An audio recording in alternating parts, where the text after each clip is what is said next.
කාලභාවේ ඔය හෙළුම් මලක් දිහා බලාගෙන වක් කරනවයි. මෙලුම් මලක් නෙමෙයි බලා. මේක ඕලු මලක්. කොහෙද වලතෝ මේ ගාල කටාගෙන වගේ දුවන්නේ? දැන් ඉතින් 2025 ඉවරයි නුවේ 26 ලැබුවා.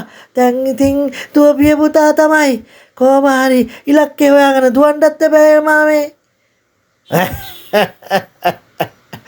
ඉලක්කය හොයාගෙන දුවනවා වගේ නෙමෙයි බලා. ටිකක් නිවිහන හිලින්ටත් වෙලාවක් කාර්ය හොයාගන්න.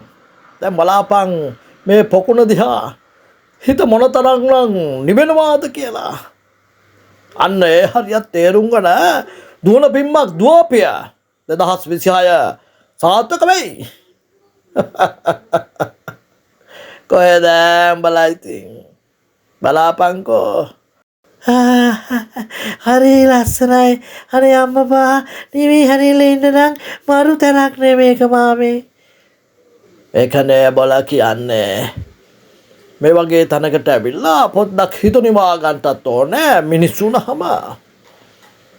දුරුතුපුර පසළොස්වක පොය දවසේ ඔන්න ඔය ටිකින්ගිත්තත් මතක තියාගන්න. හොඳේ? මගේ ජීවිතේ ඉලක්ක දිනා ගන්නට ඕනේ නම් කොළුවෝ ආශ්‍රේ නිස්සුරේ කරනකොට හොඳ ඉලක්ක පස්සේ දුවන කාලව ඇසුරු කරාපන්. එතකොට උඹේ ඉලක්කෙත් උඹ ටක්කෙටම ජය ගනී.